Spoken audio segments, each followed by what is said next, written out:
What's up guys, Renasant here, welcome back to the channel.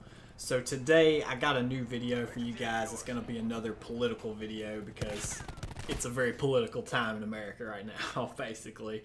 I really just wanted to give my thoughts on the upcoming midterm elections that are tomorrow. Today is November 5th, by the way, so that means tomorrow you gotta go vote. And I wanted to give my thoughts on that and what exactly I think that means for the country going forward. The reason I'm really wanting to talk about these races specifically is because, I mean, and y'all can back me up on this, this has been one of the craziest, most insane, most just different first 2 years of a presidency in U.S. history that I can think of. And the midterm elections historically have kind of served as a gauge on the current presidential administration.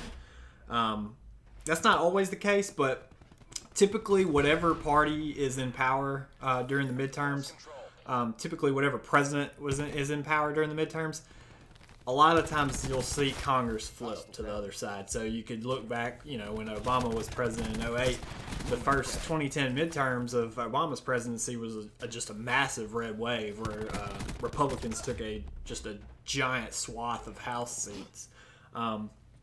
So I'm just kind of giving a little analysis on what I think, how that's going to play out tomorrow, this go around, which is very hard to do because, you know, Trump's president. So as always, guys, I'm going to try to keep my own political biases out of this. It's not going to be a super long video, but you never know, you know, biases leak out sometimes, but hopefully I'm going to try to be totally unbiased on this politically. So just a little bit of background for those who are unaware what's really at stake in these elections tomorrow.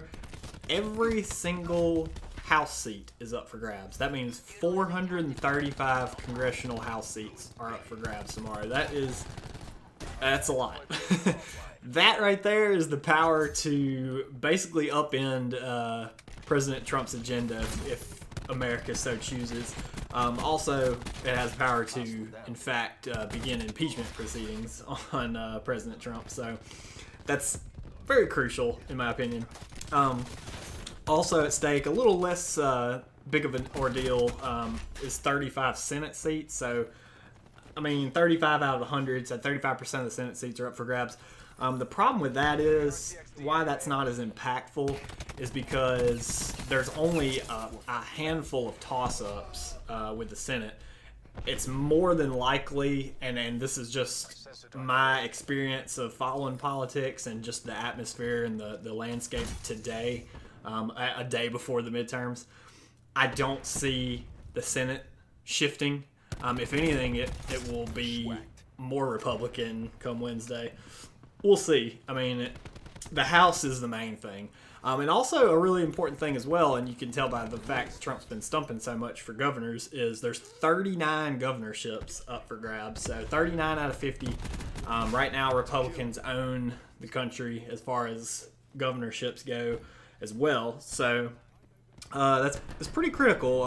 Governors have a lot more power than people think. People always think in terms of national politics, but really what leaks forward into national politics, the big one today, is redistricting.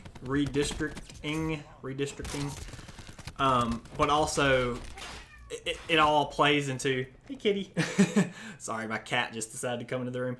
It also plays into governorships because governors put state judges on the courts, and those judges are the ones that, you know, end up with these redistricting cases. So that's why the governorships are so crucial.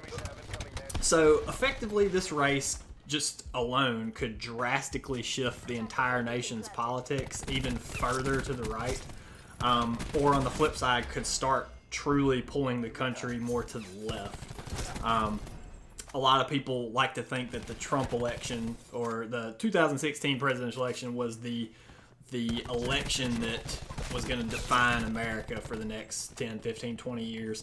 I disagree.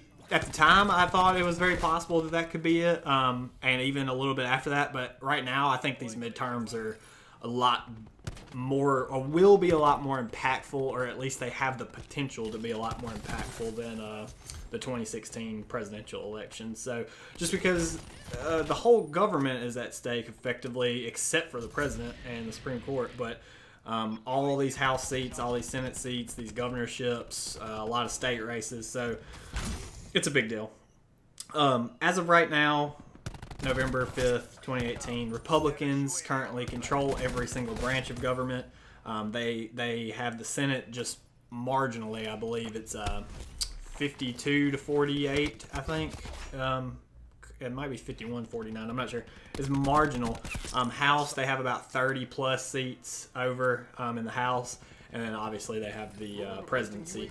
On the other hand as well, or on the same hand, I guess, Republicans actually control a majority of governorships and state legislatures too. So right now, that's why I said it could pull the nation further to the right, or it could start bringing it back a little bit, a little more centered, start bringing it back to the left, because Republicans own America. Let me just be clear. As far as politics goes, state, local, national, Republicans are dominating the country.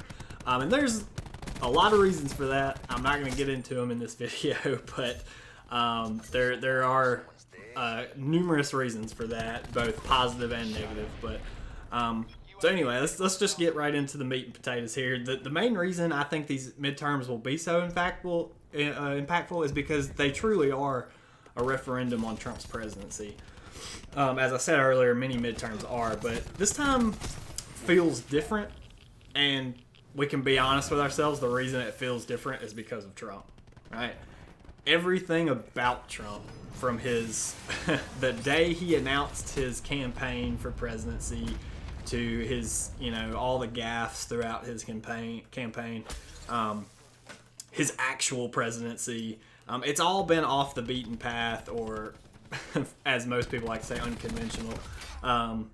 If you look at almost every major poll today, Democrats are predicted to take the House, right? They're not predicted to take the Senate, but they are predicted to take the House and make gains in governorships. So the problem with that is, in the age of Trump, polls don't nearly hold that same value as they did in previous elections. We've seen that. We've seen that in Trump's presidency, when basically every poll in existence had him not only losing but getting blown out by Hillary Clinton. And let me be clear here. Typical politician speak right there. Let me be clear. I'm not one of those people that is going to badger on about the polls and say, oh, they're rigged, they're phony, they're controlled by special interests in the media. A lot of them are controlled by media. A lot of the polls are done by media, but they're not. There's not some weird conspiracy to skew polls, I promise. The real reason these polls are so skewed is simply because people who normally have not voted in the past are voting now. Be that super young college kids, or most notably with Trump's election, is older, uneducated white males. I got no qualms with saying that. I'm a white male, but older, uneducated white males came out in just insane numbers for Trump. This is the so-called silent majority, if that's what you want to call it, that put Trump in office effectively. So polls just can't take into account these folks, because historically these people haven't had an impact on elections. They haven't voted. You have a lot of college-age students, who are just younger people in general, who never voted. I have quite a few friends that either have never voted or just don't vote. They don't want to. And I'm not going to get into that, but going back to these elections being a referendum on Trump's presidency, there's a love-hate relationship in the country right now with Trump, or as the media just loves to say, that buzz phrase of all buzz phrases, the country is divided, right? It's super divided, and you know what? It is divided. I'm not going to dispute that, but that's the buzzword they like to use to kind of illustrate that point. Trump has just incredible Republican support. You can see that in any poll. You know, over 85, between like 87 and 92% of Republicans support him, which you think, well, yeah, he's a Republican president. That's still a large number.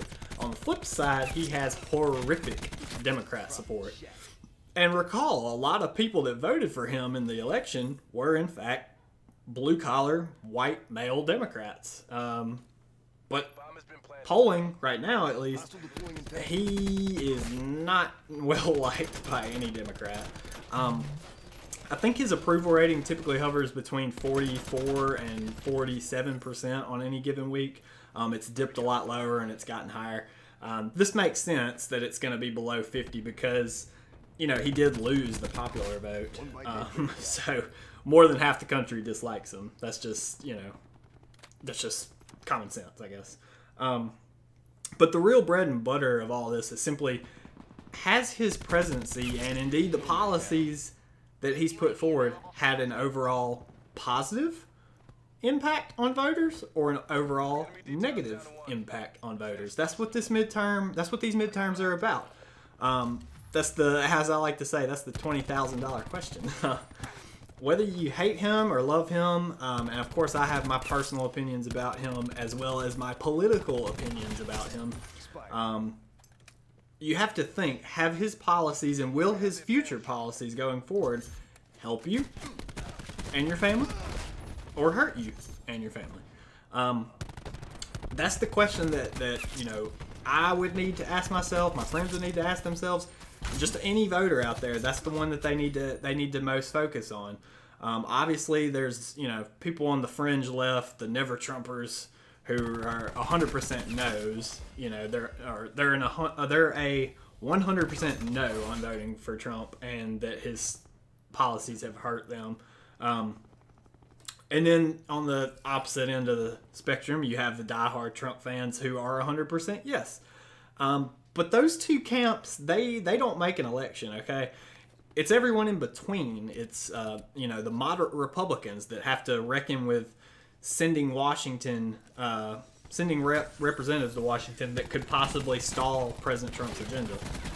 These representatives, they may not support tax cuts or may never attempt to fully repeal Obamacare. You know, those are the types of people that make elections. Or on the other hand, you have more moderate liberals, who have to reckon with maybe sending a representative to D.C. that will refuse to take up gun legislation because maybe they live in a pro-gun state, but they're a Democrat. Or maybe they won't stand up to the president and executive power. I mean, there's a lot of instances there that you can point to, but these are real consequences that will come from these midterms. You know, it all boils down to either want to further Trump's agenda or wanting to stall his agenda. And the midterms are really just a perfect way for America to express that one way or the other. So that's pretty much it. In closing, I just strongly want to encourage everyone who legally can, go vote. Please, I don't care whether you vote Republican, whether you vote Democrat, whether you vote for a third party nominee, whether you write in your mama or your daddy. I don't care. Just go vote. It's seriously, it's the most crucial aspect of our republic. I know I've harped on this before, but I just want to say, you know, vote what makes sense for you and your family and what you think is best for the country as a whole. Think of what is truly valuable to the country as a whole, right? You know, things like unemployment. You know, lower unemployment that means the country's doing well. More jobs, better paying jobs, you know. Freedom and decisions. There's a lot that goes into that on the left and the right. You know, I don't want freedom to make one decision but not to make another. I want freedom to make the decisions over my life that everyone else wants. You know, just less control over our lives. That's what I always harp on. These things are what really makes America the greatest country on earth, bar none. If you live outside of America, I love you. I'm sorry. America is the greatest country on earth. And I really hope that you take that into consideration when you go and vote tomorrow. It's just something that I feel really passionately about. And I'm going to continue making videos, even if nobody wants to listen or nobody watches. I want everybody to know where I stand on these type of issues. So that's going to be it for me, guys. That's all.